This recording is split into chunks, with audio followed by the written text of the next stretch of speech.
আমার ছোট্ট ছোট্ট বন্ধুরা, তোমরা সবাই কেমন আছো? আশা করি তোমরা সকলে ভালো আছো আর পরীক্ষার জন্য প্রিপারেশন খুব সুন্দরভাবে নিচ্ছ, আমি এই আশা করি। আজকে তোমাদেরকে আমি পড়াবো ক্লাস 3 উইংস বইয়ে। তোমাদের যে উইংস বই আছে পার্ট 2, উইংস পার্ট 2 বইয়ের পেজ নম্বর হচ্ছে 71, অর্থাৎ 71 পাতা থেকে তোমাদের পড়াবো। আমি আগের ভিডিওতে তোমাদের 70 পাতা পর্যন্ত পড়িয়ে দিয়েছি। তো এবার এই ভিডিওতে 71 পাতা, 72, 73 এবং 74 পাতা পর্যন্ত তোমাদেরকে পড়াবো। তোমরা অবশ্যই মনোযোগ সহকারে ভিডিওটা দেখবে এবং আমার কথাগুলো তোমরা মন দিয়ে শুনবে, ঠিক আছে? দেখো 71 পাতায় কি রয়েছে, লেটস রিড।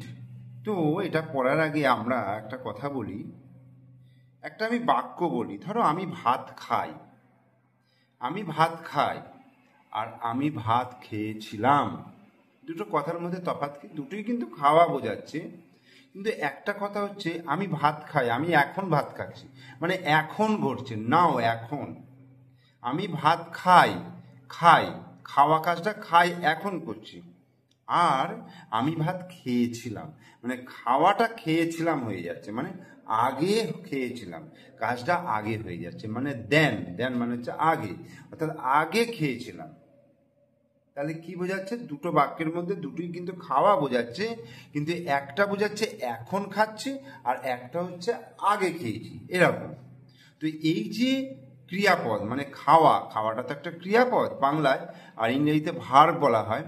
এই যে ভার্বের যে রূপের পরিবর্তন, বাংলায় যে রূপের পরিবর্তন হচ্ছে খাই, খেয়েছিলাম, এই যে পরিবর্তন, মানে খাই মানে বর্তমান কাল বোঝাচ্ছে আর খেয়েছিলাম মানে অতীতকাল বোঝাচ্ছে, অর্থাৎ আগে বোঝাচ্ছে। সেই রকম ইংরাজিতেও এরকম শব্দ ভার্ব বের হয়, যেটা এখন ঘটছে সেটাকে নাও বলা হয়, আর যেটা আগে ঘটে গেছে যেটা হচ্ছে পাস্ট ফর্ম বা দেন বোঝায়, ঠিক আছে? দেন মানে আগে। এরকমই তোমাদের বইয়েতে 71 পাতায় কিছু শব্দ দেওয়া রয়েছে, যে শব্দগুলো অর্থাৎ যে ক্রিয়াপদগুলোর, যে ভার্বগুলোর এখনকার রূপ দিয়ে দিয়েছে, আবার দেন মানে অতীতকালের রূপটাও দিয়ে দিয়েছে, অর্থাৎ পাস্ট ফর্মের রূপটা দিয়ে দিয়েছে। তো এগুলো আমাদেরকে পড়তে হবে এবং মুখস্থ করতে হবে, এগুলো মুখস্থ করতে হবে। যেমন FIGHT, ফাইট। ফাইট মানে কি? ফাইট মানে লড়াই করা, ফাইট মানে লড়াই করা। আর ফাইটটার পাস্ট ফর্ম অর্থাৎ ফট, FOUGHT, ফট। ফট মানে হচ্ছে লড়াই করেছিল, এখন লড়াই করা, ফাইট মানে লড়াই করা, আর ফট মানে হচ্ছে লড়াই করেছিল। তারপরে দেখো ক্যাচ, CATCH, ক্যাচ। ক্যাচ মানে ধরা পড়া, ধরা, কোনো জিনিস ধরা, ক্যাচ। বা বিড়াল ইঁদুরটাকে ধরছে, ক্যাচ, ঠিক আছে? কিন্তু ক্যাচের পাস্ট ফর্ম হচ্ছে কট, CAUGHT, কট, CAUGHT, কট। কট মানে হচ্ছে ধরা পড়েছিল। তারপর হচ্ছে সি মানে হচ্ছে দেখা, SWC মানে দেখা, আর স মানে হচ্ছে দেখেছিল, SAW। অর্থাৎ তোমাকে বলবে সি এর পাস্ট ফর্ম কি হবে, তখন তুমি বলবে SOW। আবার বলবে স এর প্রেজেন্ট ফর্ম বা নাও ফর্ম কি হবে, সি বলবে তখন। LIE, লাই। লাই মানে কি? শুয়েছিল। আর LAY, লে মানে লাই মানে শোয়া, আর লে মানে হচ্ছে শুয়েছিল। LAY, লে মানে হচ্ছে শুয়েছিল, পাস্ট ফর্মে। হাইড, HID, হাইড মানে লুকানো, HID, হিড মানে হচ্ছে লুকিয়েছিল, লুকিয়েছিল। মিট, MTT, মিট মানে সাক্ষাৎ করা বা দেখা করা, আর MET, মেট মানে হচ্ছে দেখা হয়েছিল। স্প্রেড মানে ছড়ানো, ছড়িয়ে দেওয়া, আর স্প্রেড এইটারই একই ফর্ম রয়েছে, SPRED, স্প্রেড মানে ছড়িয়েছিল, এইটা একই রয়েছে। তারপরে কাট, CUT, কাট মানে কাটা, আর কাটা হয়েছিল, CUT, কাট, এটাও একই ফর্ম রয়েছে, CUT, কাটা হয়েছিল। কিছু কিছু ভার্ব আছে যাতে রূপের কোনো পরিবর্তন হয় না, ঠিক আছে? ইংরাজিতে কিন্তু একই বানান থাকে, ওটা প্রেজেন্ট ফর্মেও যা হবে পাস্ট ফর্মেও কিন্তু তাই হবে। FWL, ফিল মানে হচ্ছে অনুভব করা, আর FELT, ফেল্ট মানে হচ্ছে অনুভব করেছিল। তারপরে KNEE, নীল, নীল মানে কি হাঁটু মোড়া, হাঁটু মুড়ে বসা, নীল। আর নেল্ট মানে হাঁটু মুড়ে বসেছিল, KNELT, নেল্ট মানে হাঁটু মুড়ে বসেছিল। জিও, গো, গো মানে যাওয়া। আর ওয়েন্ট, ওয়েন্ট মানে হচ্ছে গিয়েছিল, গো ওয়েন্ট। আর ডু, ডু মানে হচ্ছে করা, আর ডিড মানে হচ্ছে করেছিল, ডু ডিড, ঠিক আছে। ডু মানে করা, ডিড মানে হচ্ছে করেছিল। তাহলে তোমরা কিন্তু এই 71 পাতার এই যে শব্দগুলো রয়েছে, যে ক্রিয়াপদ বা ভার্বগুলো রয়েছে, সেগুলো কিন্তু তোমরা মুখস্থ করবে, এই ফর্মগুলো কিন্তু মুখস্থ করবে। এরপরে আমরা চলে আসছি 72 পাতায়। 72 পাতায় অ্যাক্টিভিটি 6 কি বলছে দেখো। অ্যাক্টিভিটি 6-এ বলছে complete the following table correctly, one is done for you. Complete the following table, টেবিলটা পূর্ণ করতে বলছে, যেটা আগের পাতা আমরা পড়ে এসেছি।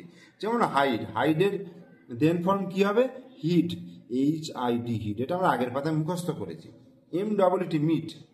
আচ্ছা, এখানে হিটটা এইটার এখানে হবে, সেটা এখানে লিখে দিয়েছে, এটা ভুল করেছে। মিট, মিটটা কি হবে, মেট, MET, মেট। ওকে। ব্রিং, ব্রিংটা হবে ব্রট, BROUGHT, ব্রট, ঠিক আছে। এটা যেমন দেখো ফট, ফটটা কি হবে, present for, fight, FIGHT, fight. Put, পুটটা পুটি হয়ে যাবে, এর কোনো চেঞ্জ হবে না। আচ্ছা, কস্টের কস্টই হবে, COST, কস্ট। ডিল, ডিলটা কি হবে, ডেল্ট, DEALT, ডেল্ট, ঠিক আছে। আর লার্ন, লার্নড হবে, LEARNT, লার্নড, ঠিক আছে, বোঝা গেল। তাহলে এইগুলো নাও অ্যান্ড দেন ফর্মগুলো কিন্তু আমি করে দিলাম। তাহলে এখানে তোমরা এই পাস্ট ফর্মগুলো তো শিখলে, এবং এখানে মানেগুলো একটু বলে দিই। দেখো, হাইড, হাইড মানে হচ্ছে লুকানো। মিট মানে হচ্ছে সাক্ষাৎ করা বা দেখা করা। ব্রিং মানে কোনো জিনিস আনা। ফাইট, ফাইট মানে হচ্ছে যুদ্ধ করা বা লড়াই করা। পুট মানে রাখা। কস্ট মানে হচ্ছে দামি, মূল্য। ডিল, ডিল মানে হচ্ছে চুক্তি করা, কোনো জিনিসের ডিল করা মানে চুক্তি করা। আর লার্ন, লার্ন মানে হচ্ছে শেখা, ঠিক আছে। এরপরে হচ্ছে ওয়ার্ড্রপ, আমরা কিছু ওয়ার্ড শিখবো এখান থেকে, ঠিক আছে। তাদের সিলেবিক ডিভিশন, অর্থাৎ উচ্চারণের যে কিভাবে উচ্চারণ করতে হয় তার ভাগটা, এবং সেটা কিভাবে ব্যবহার করেছে, এবং তাদের মিনিং বা সেই শব্দের আরও অন্যান্য মিনিং, যেটাকে বাংলায় আমরা সমার্থক শব্দ বলি, ঠিক আছে। এখানে যেমন দেওয়া আছে দেখো, প্রাউড, প্রাউড মানে হচ্ছে PROUD, প্রাউড, প্রাউড মানে হচ্ছে গর্বিত, ঠিক আছে। এখানে গর্বিত আরও হয়, placed about one self, placed about one self, এটাও মানে গর্বিত। হ্যাভিং, তারপরে হাই ওপিনিয়ন, এইগুলো আমি কিন্তু এই প্রাউডের জায়গায় লিখতে পারবো। তারপরে ইউজ, এইটাকে বাক্যে ব্যবহার করলে, I am proud to be an Indian, I am proud, আমি গর্বিত একজন ভারতীয় হিসাবে, আমি ভারতীয় হয়ে আই অ্যাম প্রাউড, আমি গর্বিত, I am proud to be an Indian, আমি ভারতীয় হয়ে, ইন্ডিয়ান মানে ভারতীয়, আমি ভারতীয় হয়ে গর্বিত। এরপরে দেখো কি আছে, রিফ্লেকশন, এই যে উচ্চারণ দেখো, রিফ্লেকশন, রিফ্লেকশন, রিফ্লেকশন মানে হচ্ছে প্রতিফলন বা ইমেজ, ইমেজ মানে হচ্ছে প্রতিফলন, IMAG, ইমেজ। তুমি রিফ্লেকশনের জায়গায় কিন্তু ইমেজও বলতে পারবে, ইমেজ মানে প্রতিফলন। এটা ইউজ কি হবে, কোন বাক্যে ব্যবহার করা হয় দেখো, I see my own reflection in a mirror, I see, আমি দেখতে পাই, মাই ওন রিফ্লেকশন মানে আমার প্রতিবিম্ব, আমার প্রতিফলন, ইন এ মিরর মানে আয়নার মধ্যে, আমি আয়নার মধ্যে আমার নিজের প্রতিফলন দেখতে পাই। তারপরে হচ্ছে MURED, মারমাড, মারমাড, মারমাড মানে হচ্ছে বিড়বিড় করে বলা, অনেকে বিড়বিড় করে কথা বলে না, সেটাকে বলে মারমাড। হচ্ছে shed in a very low voice, মানে খুব কম ভয়েসে, মানে একদম আওয়াজ হবে না সেইরকম ভাষায় কথা বলা, ঠিক আছে, সেই রকম ভয়েসে কথা বলাটাকে বলা হচ্ছে মারমাড, বিড়বিড় করা। সি মারমাড সাম ওয়ার্ডস, সে কিছু কথা বিড়বিড় করে বললো, সি মারমাড সাম ওয়ার্ডস। এরপরে হচ্ছে ভিজিটর, ভিজিটর মানে কি, পরিদর্শক, ঠিক আছে, ভিজিটর মানে পরিদর্শক। গেস্ট বলতে পারবে, এ পার্সন ভিজিটিং, যে পরিদর্শন করতে আসে পার্সন। ভিজিটর, ভিজিটর, ভিজিটর, ঠিক আছে। A visitor is waiting outside my house, একজন পরিদর্শক আমার বাড়ির আউটসাইড মানে বাইরে অপেক্ষা করছে। ওয়েটিং, ওয়েটিং মানে হচ্ছে অপেক্ষা করা, ঠিক আছে। একজন ভিজিটর আমার বাড়ির বাইরে অপেক্ষা করছে।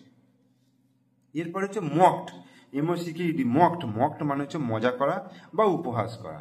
MOCKED মকড মানে মজা করা বা উপহাস করা। টিস্ট, টিস্ট মানে টিস্ট করা, বলে না টিস্ট করা। তারপরে লাফড অ্যাট, উপহাস করা, মজা করা। The peacock মকড at the crane, peacock মানে ময়ূরটা সারসের দিকে মানে বকের দিকে মজা করছে, উপহাস করলো। তারপর হচ্ছে অ্যাসাম্ড, অ্যাসাম্ড মানে লজ্জিত। A feeling of same, same মানে হচ্ছে লজ্জিত, লজ্জাবোধ। এ ফিলিং অফ সেম মানে লজ্জাবোধ করা। Raju was ashamed of his act, Raju was ashamed, Raju মানে লজ্জাবোধ করেছিল তার নিজের কাজে, নিজের কাজটা এমনই করেছিল যে সে তার কাজে লজ্জাবোধ হয়েছিল। অর্ডিনারি, ORDINARY, অর্ডিনারি মানে হচ্ছে সাধারণ। ইউজুয়াল, ইউজুয়াল মানে সাধারণ। নর্মাল মানে হচ্ছে সাধারণ। Ordinary, ordinary, ordinary. She is wearing an ordinary dress, সে পরিধান করে আছে, ওয়ারিং মানে হচ্ছে পরিধান করা, সে পরিধান করে আছে একটা সাধারণ পোশাক। Never, never, neighbour, neighbour, never, neighbour, never, ঠিক আছে। সামওয়ান লিভিং নেক্সট ডোর মানে তোমার বাড়ির পাশাপাশি যারা থাকে তারা হচ্ছে প্রতিবেশী। মাই নেভার ইজ ভেরি হেল্পফুল, মানে আমার প্রতিবেশীরা হচ্ছে খুবই সাহায্যকারী, খুবই উপকারী। আর কি ইন্ট্রোডিউসড, ইন্ট্রোডিউসড মানে হচ্ছে পরিচয় করিয়ে দেওয়া। MAD মেড নোন মানে ইন্ট্রোডিউস, পরিচয় করিয়ে দেওয়া। On my birthday I introduced my friend to my family, বলছে অন মাই বার্থডে আমার জন্মদিনে আই ইন্ট্রোডিউসড আমি পরিচয় করিয়ে দিয়েছিলাম মাই ফ্রেন্ড আমার বন্ধুদের, টু মাই ফ্যামিলি আমার পরিবারের সঙ্গে। এবার হচ্ছে ডিসপ্লে, ডিসপ্লে মানে হচ্ছে প্রদর্শন করা, ঠিক আছে। যেমন শো, ব্রিং ইনটু ভিউ, এইগুলো মানে হচ্ছে প্রদর্শন করা। ডিসপ্লে উচ্চারণ হচ্ছে display. She can display all her painting in an exhibition, she can display সে ডিসপ্লে করতে পারে, সে প্রদর্শন করে অল আর পেন্টিং তার সমস্ত আঁকাগুলো ইন অ্যান এক্সিবিশন মানে একটা প্রদর্শনীতে, একটা প্রদর্শনীতে সে তার সমস্ত এগুলোকে প্রদর্শন করে, পেন্টিংগুলোকে, আঁকাগুলোকে। এরপরে আমরা চলে আসছি অ্যাক্টিভিটি 7-এ। কি বলছে, match column A with column B, one is done for you, একটা করে দেওয়া রয়েছে। যেমন দেখো মারমাড, এখানে দেখো মারমাড রয়েছে, মকড রয়েছে, ইন্ট্রোডিউস রয়েছে, নেভার রয়েছে, ডিসপ্লে, রিফ্লেকশন, অর্ডিনারি, ভিজিটর, প্রত্যেকটা শব্দ কিন্তু আমরা আগের পাতা থেকে শিখলাম, ঠিক আছে। কোনটা কি হবে সেটা আমাকে মেলাতে হবে। এখানে টিস্ট, image, who comes to visit, said in a low voice, to show something, who lives next door, make known, not very special। দেখো প্রত্যেকটা শব্দ এবং তাদের সিনোনিম বা মিনিংগুলো কিন্তু আমরা আগের এতে পড়েছি, সেগুলো যদি আমরা মুখস্থ করি তাহলে কিন্তু এটা আমাদের করতে কোনো অসুবিধা হবে না। যেমন দেখো মারমার, মারমার মানে বিড়বিড় করে বলা। এখানে দেখো shed in a low voice মানে কম কথা বলা, কম কথা বলা নয় মানে কম ভয়েসে কথা বলা, মানে আস্তে আস্তে কথা বলা। মকড, মকড করা মানে কি, মকড মানে হচ্ছে দেখো আগের কথা আমি পড়েছিলাম, মকড মানে হচ্ছে মজা করা। তাহলে এইখানে টিস্ট, টিস্ট করা মানে হচ্ছে মজা করা, তাহলে এটার সঙ্গে আমার এইটা চলে গেল, টিস্ট মানে হচ্ছে মজা করা। ইন্ট্রোডিউস, ইন্ট্রোডিউস মানে হচ্ছে মানে পরিচয় করিয়ে দেওয়া। দেখো মেক নোন, মেক নোন মানে পরিচয় করানো, এই। তারপর হচ্ছে নেবার, নেবার মানে হচ্ছে প্রতিবেশী। হু লিভস নেক্সট ডোর মানে পাশের বাড়িতে যারা থাকে, পাশের আমাদের দরজার পাশেই যারা থাকে বলতে পারে। ডিসপ্লে মানে হচ্ছে প্রদর্শন করা, তার মানে টু শো সামথিং কিছু দেখানো, সেটাকে বলা হচ্ছে ডিসপ্লে। আর রিফ্লেকশন, রিফ্লেকশন মানে প্রতিফলন, যেটাকে ইমেজ বলা হয়, তাহলে এই ইমেজ। অর্ডিনারি, অর্ডিনারি মানে হচ্ছে সাধারণ, নট ভেরি স্পেশাল, ঠিক আছে এই। আর ভিজিটর মানে হচ্ছে পরিদর্শক, এই, ঠিক আছে, বোঝা গেল।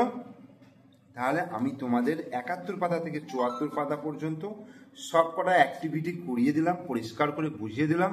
তোমরা অবশ্যই প্রথম থেকে শেষ পর্যন্ত ভিডিওটা মনোযোগ সহকারে দেখবে, ভিডিও স্কিপ করবে না, ভালো করে দেখবে এবং পরীক্ষার জন্য রেডি করবে, ঠিক আছে। আমার ভিডিও যদি তোমাদের ভালো লেগে থাকে তাহলে অবশ্যই লাইক করে দেবে, আর তোমাদের যে বন্ধু রয়েছে সেই বন্ধুদেরকে শেয়ার করবে। আর আমার চ্যানেলে তোমরা যদি নতুন দর্শক হও তাহলে তো অবশ্যই চ্যানেলটিকে সাবস্ক্রাইব করে দিতে হবে, তার কারণ পরের ভিডিওর নোটিফিকেশন তোমাদের যে পেতে হবে। এটা করা হলো তার মানে এরপরে আমি এর পরের স্টেপের ভিডিও ছাড়বো, তাহলে সেটা তোমাদের ফোনে পেতে গেলে আমার চ্যানেলটাকে সাবস্ক্রাইব করে দিতে হবে। আর এটা অবশ্যই তোমরা করবে আমি জানি, ঠিক আছে? তাহলে আজকে এই পর্যন্তই, পরের ভিডিও নিয়ে আবার হাজির হব। Thank you.